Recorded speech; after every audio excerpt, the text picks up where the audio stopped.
Welcome back to my channel. ಹೊಸದಾಗಿ channel ನೋಡ್ತಾ ಇದ್ದರೆ ಸಬ್ಸ್ಕ್ರೈಬ್ ಮಾಡಿಕೊಂಡು ಸಪೋರ್ಟ್ ಮಾಡಿ. ವಾರಾಹಿ ದೇವಿಯ ಆಶೀರ್ವಾದ ಅನುಗ್ರಹ ಎಲ್ಲರ ಮೇಲೂ ಇರಲಿ ಅಂತ ವಿಡಿಯೋ ಪ್ರಾರಂಭ ಮಾಡ್ತಾ ಇದ್ದೀನಿ. ಕೆಲವೊಂದು ಪರಿಹಾರಗಳು ನಮ್ಮ ಜೀವನದ ದಿಕ್ಕನ್ನು ಬದಲಿಸುತ್ತೆ, ನಮ್ಮ ಸಂತೋಷವನ್ನು ಡಬಲ್ ಮಾಡುತ್ತೆ, ನಮ್ಮ ಸಮಸ್ಯೆಗಳನ್ನು ಹೋಗಲಾಡಿಸಿ ಯಥೇಚ್ಛವಾದಂಥ ಧನ ಲಾಭ ಆಗುವಂತೆ ಮಾಡುತ್ತೆ. ಹಾಗೂ ನಮ್ಮ ಕರಿಯರ್ ಲೈಫಲ್ಲಿ ಎಲ್ಲ ರೀತಿ ಕೂಡ ನಾವು ಸಕ್ಸಸ್ಸನ್ನು ಕಾಣುವಂತೆ, ಅಭಿವೃದ್ಧಿಯನ್ನು ಕಾಣುವಂತೆ, ನಮ್ಮ ಮನೆಯಲ್ಲಿ ಸಂತೋಷವಾಗಿ ಇರುವಂತೆ ಈ ಪರಿಹಾರಗಳು ಮಾಡುತ್ತೆ. ಪರಿಹಾರ ಶಾಸ್ತ್ರಗಳಲ್ಲೇ ನಮಗೆ ತಿಳಿಸಿರುವಂಥ ಕೆಲವು ವಿಧಾನಗಳಲ್ಲಿ ನಾವು ಫಾಲೋ ಮಾಡೋದ್ರಿಂದ ಎಷ್ಟೋ ಜನಕ್ಕೆ ಎಲ್ಲ ರೀತಿಯ ಪೂಜೆ ಪುನಸ್ಕಾರಗಳು ಪರಿಹಾರಗಳು ಮಾಡ್ಕೊಳ್ತಾ ಇದ್ದೀವಿ. ಸಮಸ್ಯೆಗಳು ನಮ್ಮನ್ನು ಬಿಟ್ಟು ಹೋಗ್ತಾ ಇಲ್ಲ, ನೆಮ್ಮದಿ ಇಲ್ಲ ಮನೆಯಲ್ಲಿ, ಹಾಗೂ ನಮಗೆ ಕೆಲಸ ಸಿಗ್ತಾ ಇಲ್ಲ, ಸಂಪಾದನೆ ಜಾಸ್ತಿ ಆಗ್ತಾ ಇಲ್ಲ, ಆದಾಯ ಜಾಸ್ತಿ ಆಗಬೇಕು, ಅದರಿಂದನೇ ನಮ್ಮ ಸಮಸ್ಯೆಗಳನ್ನು ಹೋಗಲಾಡಿಸ್ಕೊಳ್ತೀವಿ ಅನ್ನುವಂಥವರು ತಪ್ಪದೆ ಈ ಪರಿಹಾರವನ್ನು ಮಾಡ್ಕೊಳ್ಳಿ. ಪ್ರತಿಯೊಬ್ಬರಿಗೂ ಕೂಡ ಅವ್ರದ್ದೇ ಆದಂಥ ಕೆಲಸ ಅನ್ನೋದು ಇರುತ್ತೆ. ಆ ಕೆಲಸದಲ್ಲಿ ನಾವು ತುಂಬ ಶ್ರದ್ಧೆಯಿಂದ ಮಾಡ್ಕೊಳ್ತಾ ಇದ್ದೀವಿ, ಸಮಯವನ್ನು ವ್ಯರ್ಥ ಮಾಡ್ತಾ ಇಲ್ಲ, ಆದರೆ ಲಾಭ ಬರ್ತಾ ಇಲ್ಲ, ಇನ್ನೂ ಸಾಲ ಮಾಡ್ಕೊಳ್ತಾ ಇದ್ದೀವಿ. ಲಾಭ ಚೆನ್ನಾಗಿ ಬಂದಾಗ, ಆದಾಯ ಜಾಸ್ತಿ ಆದಾಗ, ಆದಾಯದ ಮಾರ್ಗಗಳು ಡಬಲ್ ಆದಾಗ ನಮ್ಮ ಸಮಸ್ಯೆಗಳು ಒಂದೊಂದೇ ತಾನಾಗೆ ಕಡಿಮೆ ಆಗುತ್ತೆ ಸ್ನೇಹಿತರೆ. ಈ ಪರಿಹಾರಗಳಿಂದ ಈ ರೀತಿ ನಮಗೆ ಸಕಾರಾತ್ಮಕವಾಗಿ ನಮ್ಮ ಜೀವನ ಬದಲಾಯಿಸುವಂತೆ, ನಮ್ಮ ಜಾತಕವನ್ನೇ ಬದಲಾಯಿಸುವಂಥ ಕೆಲಸ ಮಾಡುತ್ತೆ.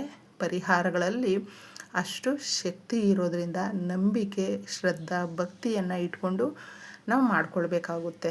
ಪ್ರತಿಯೊಬ್ಬರಿಗೂ ಕೂಡ ಒಂದು ದಿನ ತಿಥಿ ವಾರದಲ್ಲಿ ಸಮಸ್ಯೆಗಳನ್ನು ಹೋಗಲಾಡಿಸ್ಕೊಳ್ಳೋದಕ್ಕೆ ಒಂದು ಶಕ್ತಿ ಅನ್ನೋದು ಇರುತ್ತೆ. ಬುಧವಾರ ಎಷ್ಟೋ ಜನಕ್ಕೆ ರಾಹು ದೋಷಗಳಿರುತ್ತೆ. ಬುಧ ದೋಷಗಳಿದ್ದಾಗ ಏನೇ ಕೆಲಸ ಕೈಗೆತ್ಕೊಂಡ್ರೂ ಕೂಡ ಸಕ್ಸಸ್ಸೇ ಬರೋದಿಲ್ಲ. ಸೋಲನ್ನು ನೋಡಿ ನೋಡಿ ಬೇಜಾರಾಗಿಬಿಟ್ಟಿದೆ.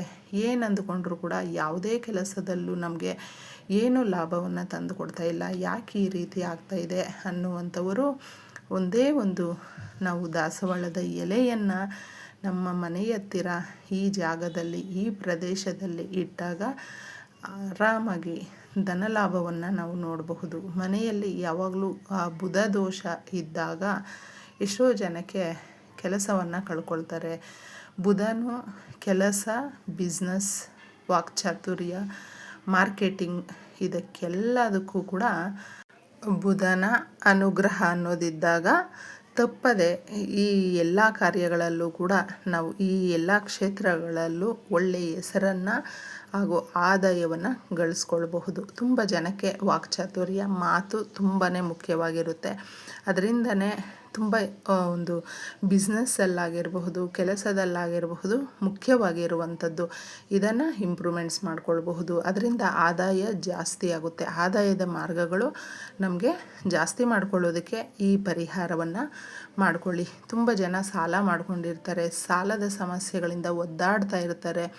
ಭೂಮಿಗೆ ಸಂಬಂಧಪಟ್ಟಂಥ ದೋಷಗಳಿರುತ್ತೆ. ಭೂಮಿಯನ್ನು ಅಂದರೆ ಅವ್ರದ್ದೇ ಸ್ವಂತ ಜಾಗ, ಜಮೀನು ಅನ್ನೋದಿರುತ್ತೆ.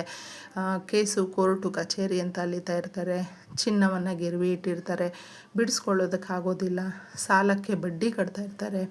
ಈ ಥರ ದೊಡ್ಡ ದೊಡ್ಡ ಸಮಸ್ಯೆಗಳು ಜಾಸ್ತಿ ಆದಾಗ ಆ ಸಮಸ್ಯೆಗಳಿಂದ ನಾವು ಮತ್ತೆ ವಾಪಸ್ಸು ಹೊರಗಡೆ ಬಂದು ನೆಮ್ಮದಿಯಾಗಿ ಇರಬೇಕು ಅನ್ನುವಂಥವರು ತಪ್ಪದೇ ದಾಸವಾಳದ ಎಲೆಯ ಪರಿಹಾರವನ್ನು ಮಾಡ್ಕೊಳ್ಳಿ. ಸಂಜೆ ಅಷ್ಟರಲ್ಲಿ ಚೆನ್ನಾಗಿರುವಂಥ ಒಂದು ಎಲೆಯನ್ನು ನಿಮ್ಮ ಮನೆಗಳ ಹತ್ರ ಇರುವಂಥದ್ದು, ರಸ್ತೆಗಳ ಹತ್ರ ಎಲ್ಲಿರುತ್ತೋ ಒಂದು ಎಲೆಯನ್ನು ತಗೊಳ್ಬೇಕಾದ್ರೆ ನಮಸ್ಕಾರ ಮಾಡಿ ಪರಿಹಾರಕ್ಕಾಗಿ ತಗೊಳ್ತಾ ಇದ್ದೀವಿ ತಾಯಿ, ಈ ದಿನ ನಮ್ಮ ಕೆಲಸಗಳು ಎಲ್ಲವೂ ಕೂಡ ಸರಾಗವಾಗಿ ನಿರ್ವಿಘ್ನವಾಗಿ ನೆರವೇರಲಿ ಅಂತ ಪ್ರಾರ್ಥನೆ ಮಾಡಿಕೊಂಡು ಕೇಳಿಕೊಂಡು ಎಲೆಯನ್ನು ತಗೊಂಡು ಬನ್ನಿ. ಮನೆ ಹತ್ರ ತಗೊಂಡು ಬಂದಿದ್ದೆ. ಇದನ್ನು ನಾವು ಏನು ಮಾಡ್ಕೊಳ್ಬೇಕು ಅಂತ ಹೇಳಿದ್ರೆ, ಒಂದು ಕಷ್ಟ, ಕಾರ್ಪಣ್ಯ, ನೆಗೆಟಿವು, ಪಾಸಿಟಿವ್ ಏನೇ ಆಗಿರಬಹುದು, ಲಕ್ಷ್ಮೀದೇವಿ ಕೂಡ ನಮ್ಮ ಮನೆ ಒಳಗಡೆ ಬರಬೇಕು ಅಂದರೂ ಕೂಡ ಅದು ಹೊಸ್ತಿಲಿನ ಮುಖಾಂತರನೇ ಬರಬೇಕು, ಸಿಂಹದ್ವಾರದ ಮುಖಾಂತರನೇ ಬರಬೇಕು. ಪ್ರತಿ ಮನೆಗೂ ಹೊಸ್ತಿಲು, ಬಾಗಿಲು ಅನ್ನುವಂಥದ್ದು ನಮ್ಮ ದೇಶದಲ್ಲಿ ಬಹಳ ಮುಖ್ಯವಾಗಿ ನಾವು ಆ ಒಂದು ಹೊಸ್ತಿಲಿನ ಪೂಜೆ ಅಂತ ಮಾಡ್ತೀವಿ. ಪ್ರತಿ ಶುಕ್ರವಾರ ನಾವು ವಿಶೇಷವಾಗಿ ಅದನ್ನು ಆರಾಧನೆ ಮಾಡೋದ್ರಿಂದ ಎಲ್ರಿಗೂ ಕೂಡ ಹೊಸ್ತಿಲು ಅನ್ನುವಂಥದ್ದು ಬಹಳ ಮುಖ್ಯವಾಗಿರುತ್ತೆ.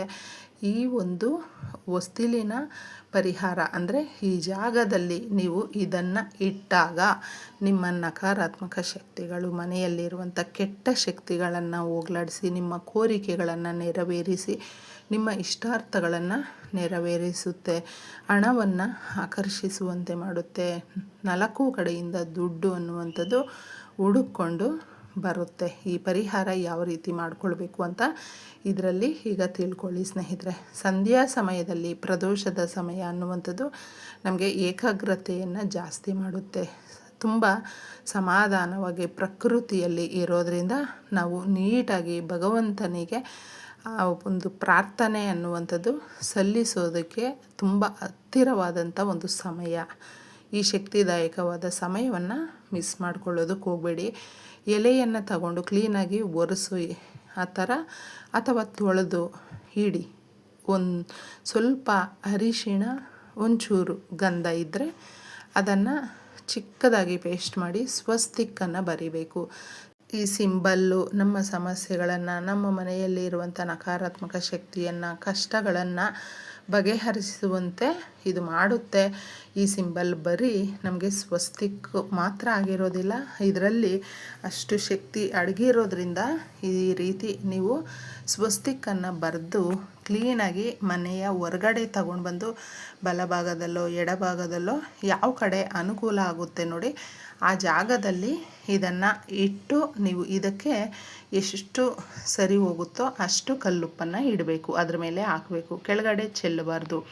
ಆ ಥರ ಕಲ್ಲುಪ್ಪನ್ನು ನಾವು ದಾಸವಾಳದ ಎಲೆಯ ಮೇಲೆ ಸ್ವಸ್ತಿಕ್ ಬರೆದಾಗ ಇಟ್ಟು ನಮ್ಮ ಕೋರಿಕೆಗಳನ್ನು ಒಂದೊಂದೇ ಹೇಳ್ಕೊಂಡಾಗ, ನಮ್ಮ ಸಮಸ್ಯೆಗಳನ್ನು ಒಂದೊಂದೇ ಹೇಳ್ಕೊಂಡಾಗ ನಮ್ಮ ಮನೆಯಲ್ಲಿ ಇರುವಂಥ ಆ ಒಂದು ಕಷ್ಟವನ್ನು, ಬಾಧೆ, ಕಣ್ಣೀರನ್ನು ಕಲ್ಲುಪ್ಪು ಹೇಳ್ಕೊಳ್ಳುತ್ತೆ. ನಕಾರಾತ್ಮಕ ಶಕ್ತಿಯನ್ನು ಅಬ್ಸರ್ವ್ ಮಾಡಿಕೊಳ್ಳುತ್ತೆ. ಮನೆ ಒಳಗಡೆ ಯಾವುದೇ ರೀತಿಯಾದಂಥ ಕೆಟ್ಟ ಶಕ್ತಿಗಳು, ದುಷ್ಟ ಶಕ್ತಿಗಳು, ನರದೃಷ್ಟಿ ಬರದೇ ಇರುವಂತೆ ನಮ್ಮನ್ನು ಇದು ಕಾಪಾಡುತ್ತೆ. ಇನ್ನು ಸೀದಾ ಇದನ್ನು ರಾತ್ರಿ ಪೂರ್ತಿ ನೀವು ನೀಟಾಗಿ ಹಾಗೆ ಬಿಟ್ಬಿಡಿ. ಮಾರನೇ ದಿನ ಇದನ್ನು ಬೆಳಗ್ಗೆ ಎದ್ದ ತಕ್ಷಣ ತಗೊಂಡೋಗಿದ್ದೆ ಒಂದು ಕವರಲ್ಲಿ ಹಾಕ್ಕೊಂಡು ಸೀದಾ ಯಾರು ತುಳಿದೇ ಇರುವಂಥ ಕಡೆ ಅಥವಾ ನೀರು ಹರಿಯುವಂಥ ಜಾಗದಲ್ಲಿ ಈ ಥರ ಹಾಕ್ಬಿಟ್ಟು ಬಂದಾಗ ನಿಮ್ಮ ಸಮಸ್ಯೆಗಳನ್ನು ನೀವು ಅದರ ಜೊತೆ ಒಪ್ಸಿರ್ತೀರ. ಅದಕ್ಕೆ ಆ ನಕಾರಾತ್ಮಕ ಶಕ್ತಿಗಳನ್ನು ಇದು ಅಬ್ಸರ್ವ್ ಮಾಡ್ಕೊಂಡಿರುತ್ತೆ. ತಗೊಂಡೋಗಿ ನೀವು ಹಾಕ್ಬಿಟ್ಟು ಬಂದು ಕೈ ಕಾಲು ಮುಖ ತೊಳ್ಕೊಂಡು ಸ್ನಾನ ಮಾಡ್ಕೊಳ್ಳೋದು, ನಿಮ್ಮ ಕೆಲಸವನ್ನು ನೀವು ಯಥಾವತ್ತಾಗಿ ಮಾಡಿಕೊಳ್ಳುವಂಥದ್ದು ಮಾಡಿ ನೋಡಿ. ಬರುವಂಥ ಬುಧವಾರಕ್ಕೆ ಇಷ್ಟೊಂದು ವಿಶೇಷತೆಯಿಂದ ಇರುತ್ತೆ. ನೀವೇ ಮತ್ತೆ ಬರುವಂಥ ವಾರ ಮಾಡ್ಕೊಳ್ತೀರ.